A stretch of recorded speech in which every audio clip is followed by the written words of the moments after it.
Hey friends, welcome back to the channel. Today's video, I've got a Whirlpool refrigerator. I'm gonna show you how to change out the water and ice filter. Super fast, super easy. Let's take a look.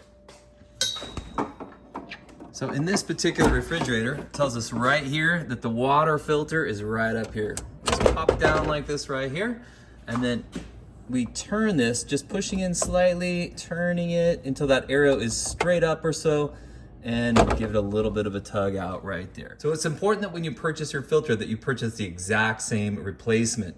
A lot of these filters look close, but they're actually a little bit different. So if you have the same exact refrigerator as this one right here, your filter looks like this, I'll put a link down in the description down below. You can purchase one, get it in a couple days. Here's some details of my filter and the model serial number on my refrigerator. So to replace this, we'll have our arrow going straight up and down or so.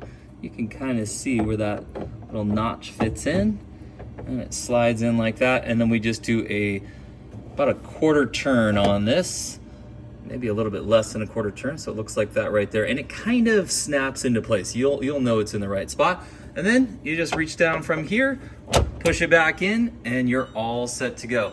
That's something you should do roughly every 6 months.